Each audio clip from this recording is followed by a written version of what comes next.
Here's the situation. Everyone needs to shut the hell up because Tom Aspinall was the victim of a foul.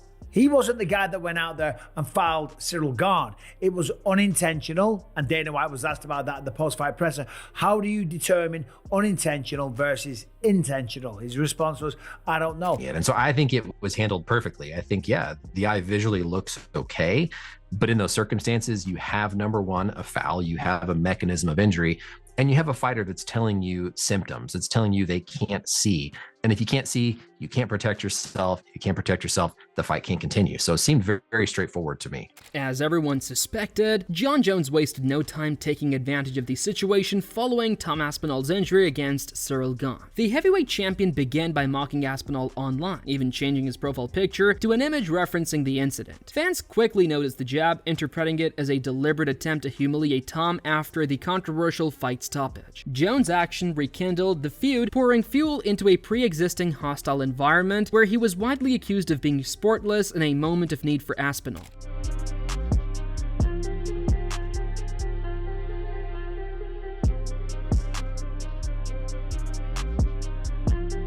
Today, an interview clip has been published where Jon Jones made a public confession that he thinks Tom Aspinall is just a quitter who collapses under stress. He said that as soon as something bad comes his way, Aspinall seeks an escape route instead of struggling on. The comments came across as calculated and dismissive, drawing a mix of outrage and amusement from fans online. Critics believe Jones is intentionally trying to tarnish Tom's image to avoid facing him inside the octagon. I'll be interested to see if he wins his next fight.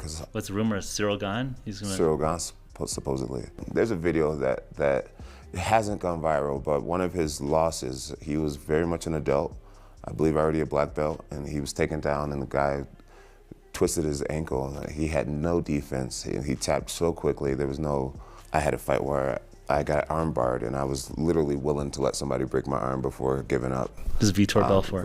Vitor Belfort. With Tom, the moment he felt any pressure on his ankle, he tapped immediately, which lets me know a lot about him. Piling on that criticism, Chael Sonnen and Anthony Smith parroted the line that Aspinall might have been using his eye as an excuse to bow out of the fight once things began to go against it. Both commentators posited that Tom knew the momentum had swung in favor of Gane and decided to take a quick exit. Their comments fueled the row, splitting the MMA fanbase between those who think Aspinall did lose and those who are adamant that the injury was real and life-threatening.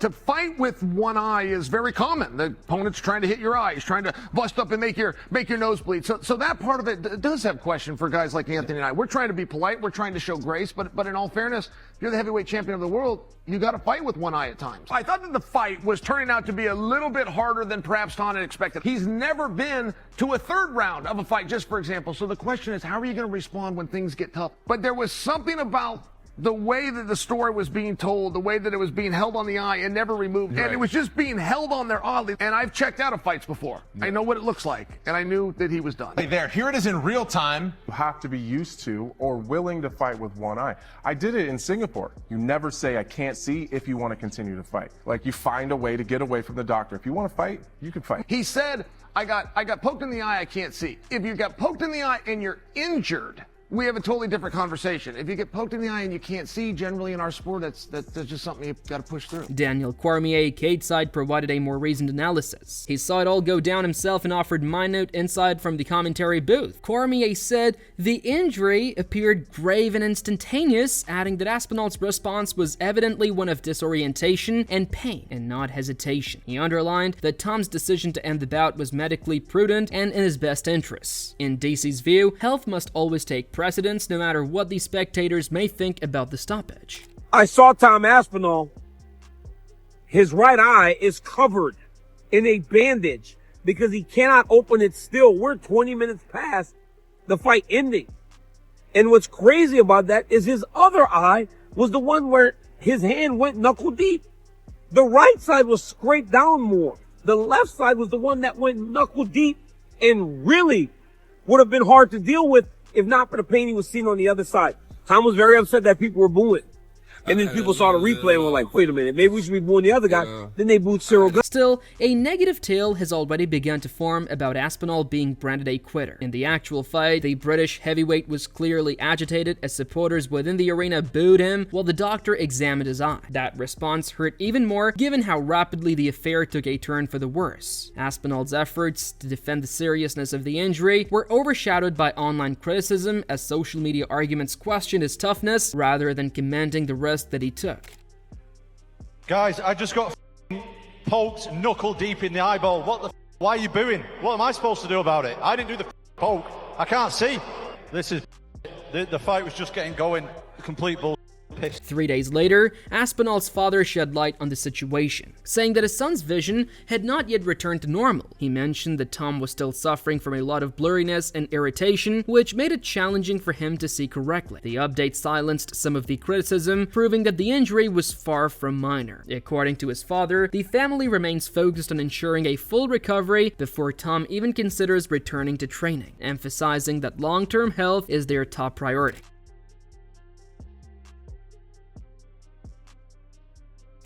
Just bothered that my kid's got a job that he likes and he wants to do it, and he's been fouled in a contest. The guy who fouled him, no consequence to him, and now there's a consequence to Tom. And hopefully it'll be all right, but it might not be. And it's now Tuesday. We got an appointment yesterday morning to see an eye specialist yesterday. Basically did the same as the guy that we saw over there. Said it's bad, it's not good, but his eye is a little bit more closed than it was. His right eye still can't see anything. Said it's just grey. Tested him on words and he just couldn't see anything. His left eye, 50%, he went down about 4 letters and then couldn't see the letters. So one's really blurry and one's still not working. His eye wasn't following properly, so the muscles weren't working strong enough to go this way. This one just wasn't working. The fight should have been stopped. He couldn't see. If you commit a foul with an eye poke, the referee just says, don't do it. He could have lost his sight. Still not got his sight in one eye. We don't know, we're still waiting. Brandon Schwab was among the first to publicly defend Tom Aspinall. He voiced strong support for the British fighter and criticized those targeting him. Schwab contended that if anybody was to blame, it was the aggressor Cyril Gane that he should have been blamed. He added that the fans and pundits were diverting their anger towards the victim instead of blaming the guilty party. Schwab's remarks made it far back with most people, changing the narrative to a call for fairness and fighter protection. The whole narrative on, oh, Tom wanted out, he was losing the fight, he found a way out, he could continue. Again, shut the f up. It's such a casual take. You're telling me that after a 450-odd-something day layoff, that this guy was looking for a way out? When people say that, that's what you would do. Anyone who's saying that is not made of the same DNA of Tom Aspinall. That heavyweight monster who's favored in this fight is looking for a way out. You know how stupid you sound? And what I think happens now is Tom's, for the moment, has lost the big boy fights. Well, now there's more attention on the rematch for Cyril Gane, because before nobody was asking for this. It was like, oh, this is a foregone conclusion. It's not if Tom's gonna win, it's how fast he's gonna win. Now that narrative's gone. Now it's kind of like, Tom better get his shit together. But what this does do is force the UFC's hand to do Alex and Jon Jones. I would almost guarantee you get Alex and Jon Jones on the White House card. Michael Bisping later became part of the overwhelming support for Aspinall. The one-time middleweight champion delivered a direct message to detractors and implored those who were calling Tom a quitter to shut the hell up. Bisping came to Aspinall's defense and reminded people of his reputation as a tough and professional fighter. He stressed that injuries are inherent in the sport, and calling someone's heart into question based on such a situation is ignorant and disrespectful. His emotional outburst soon went viral online, receiving universal acclaim from fighters and fans alike. Here's the situation. Everyone needs to shut the hell up because Tom Aspinall was the victim of a foul. He wasn't the guy that went out there and fouled Cyril Gane. It was unintentional, and Dana White was asked about that at the post-fight presser. How do you determine unintentional versus intentional? His response was, I don't know. Bisping went on to explain that whether accidental or not, Cyril Gane's eye poke was nevertheless a foul that had immediate repercussions on the result of the bout. He explained that Gane's intent did not excuse him, since fighter safety should always be the priority. Bisping pointed out that accidents do occur, but the consequences of such occurrences can be career-defining. His remarks provided a balance to the discourse, reminding everyone in the MMA world that responsibility goes even as far as in unplanned situations. And by the way, let's remember, he's the guy that's been fouled. Poking people in the eye is not allowed. That is a foul, okay? So it was Cyril Gane's fault that this happened in the first place. Again, I'm not criticizing Cyril Gane. I thought he looked really good. He's an honorable guy. He's a great fighter. I've got tremendous respect for him. But the fingers were out. They caught him. And as we saw on the slow-mo several times, it was deep. It was knuckle deep. He finished by reminding everyone that calling Tom Aspinall's stoppage a quit is just unfair. Bisping pointed out the mental and physical resilience needed to fight at that standard and stated no fighter would voluntarily stop a fight unless completely necessary. He emphasized that Aspinall did the correct thing for his overall well-being and to continue would have put him in danger of permanent damage. The British great's defense was genuine and highly respected all over the MMA world. Of course he couldn't see on the night. He still can't see now, unless we're all assuming that Tom Aspinall's lying, that he's making this up, right? Come on. That's a stretch. That's too much. That's absolute nonsense, okay? Sean O'Malley also reaffirmed Bisping's position, denouncing those criticizing Aspinall's toughness. O'Malley dubbed it an insane mindset to doubt a fighter's toughness after receiving a knuckle-deep eye poke. He reminded the audience of the agony and possibility of blindness associated with such an injury, suggesting that anyone claiming otherwise has never suffered real hardship in the cage. His statements further swayed the public sentiment in Aspinall's direction, labeling criticism as unfounded and heartless. Talking about how, it was disappointing Tom didn't continue. You're the UFC heavyweight champion of the world. You just got poked in the eye very bad. You're fighting a very dangerous kickboxer. Very dangerous kickboxer. It is hard to stand in front of a human being with that high level of skills and fight him with two eyes. Now you're gonna get illegally poked in the eye. It wasn't a right hand. He didn't get hit. Boom, broke his orbital. Eye swells up. You can't see. That's different. You get punched in the eye, a legal shot. Your eye swells up. You can't see. You fight through that. Tom Aspinall would fight through that. He wouldn't get punched. Eye swells up and go, I'm done. I can't see. It's different because he got poked in the eye. That is an illegal strike. Illegal. It was an accident. 100% I believe it was an accident. I don't think Cyril did it on purpose. Cyril was getting the better of Tom. But to question Tom's toughness is insane.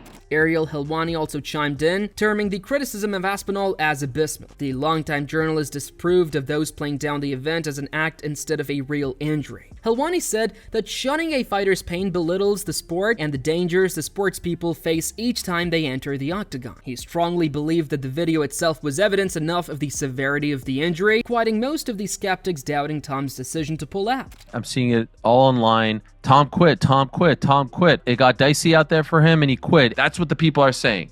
Complete hogwash, complete nonsense. If you just watch it, you will see that those were two nasty, deep eye pokes. You could say that he lost that first round. I think he lost that first round. I think we all agree that he lost that first round. Absolutely. Yeah, you could. That is fair game. But to suggest that he quit, that he wanted a way out, that he looked for a way out because the going got tough is just something that I'm not going to subscribe to. Jon Jones is going to weigh in. This is the guy. This is the guy. For the record, Jon Jones was offered for the millionth time $30 million to fight this man, and he didn't. You can't claim after the fact, this is the guy, but he's going to spike the football. And there's a cruel irony involved in the fact that Tom doesn't fight Jon Jones, but still gets eye poked. But this is tough for him. This is the first time in his career where he's not going to be beloved by people because people are going to accuse him of being a quitter because they're going to say that the going got tough and he asked for a way out.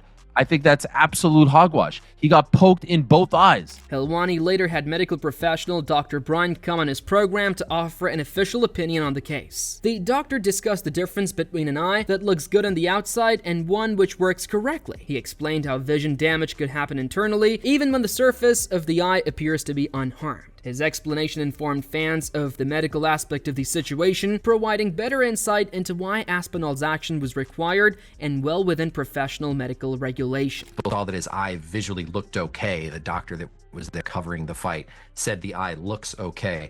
And there's a big difference between something looking okay and something functioning okay. And when you get knuckles dug deep into your eyes, not just on one side, but on both sides, that is plenty force, that's plenty trauma to cause your eye to not function the right way. Dr. Bryan also reiterated that Aspinall's decision to stop the fight was not just right, but commendable. He made it clear that endangering permanent loss of eyesight for the sake of pride or entertainment would be irresponsible. In his opinion, fighter safety should always take precedence over fan demands or emotional stress to keep fighting. His professional attitude supported the contention that the stoppage was the correct one and that criticism against Tom's decision had no basis whatsoever. Yeah, and so I think it was handled perfectly. I think, yeah, the eye visually looks okay, but in those circumstances, you have, number one, a foul, you have a mechanism of injury, and you have a fighter that's telling you symptoms. It's telling you they can't see. And if you can't see, you can't protect yourself. If you can't protect yourself, the fight can't continue. So it seemed very, very straightforward to me.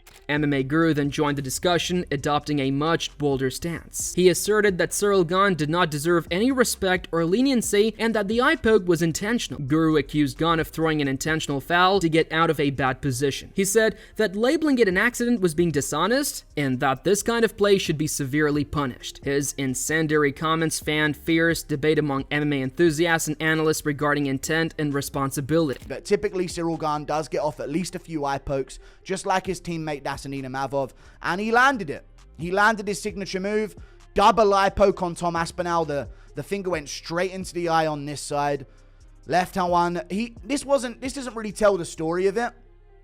He landed the eye poke, like you see here, and then he pushed into the eyes afterwards. That's what I think caused the problem. He landed the eye poke and it didn't look that bad, but then he pushed straight into the eye with force on Tom Aspinall to reclaim distance, and Tom had to call off the fight. He can't see. Guru was not stingy in his evaluation, calling Ciryl Gane the dirtiest fighter of this generation. He alleged that Gane has a past record of reckless, risk-taking attitude within the cage and asserted that such acts represent the real fighting character of the man. The remark polarized fans, with a section backing Guru's views while others brushed it off as hyperbolic. Gane eye poked. He's a dirty fighter. He does this every single fight he has. He's a dirty piece of shit. Every fight he has, he eye pokes someone, or he groin shots them, or he back of the head shots them to a TKO finish. One of the dirtiest fighters on the roster, and I don't think I've seen a point taken from him yet in his entire career. There would have been a point taken in this round, even though the ref said it was accidental. I don't think it is when you're constantly doing this with your fingers. What does it take? His brash words kept the debate alive, keeping the controversy in the top spot of MMA discussions. In subsequent podcast interview with Demetrius Mighty Mouse Johnson, MMA Guru doubled down on his assertions, graphically explaining how Gane used Aspinall's eyes like a bowling ball. The jarring words soon went viral, with fans outraged by it as disrespectful and others viewing it as a hard-hitting description of what transpired. The discussion further solidified the story, but the event was not just a freak occurrence, but rather a unifying and defining moment for the heavyweight division. And, immediately his response was, Henry Cejudo, I can't fucking see, man. I can't see anything, man. And he's saying it out loud, but that's a human response to not being able to see anything. Yeah. A lot of people are saying, Tom immediately said he can't see anything. What was he thinking? You're supposed to lie about that. But then you're in the reality where you genuinely are blind. Yeah. And someone's put used you as a bowling ball. I can't even describe it better than that. He used him as a bowling ball. If you're loving these in-depth explorations of the craziness of MMA, be sure to subscribe and enable notifications so you never miss an alert when new drama erupts.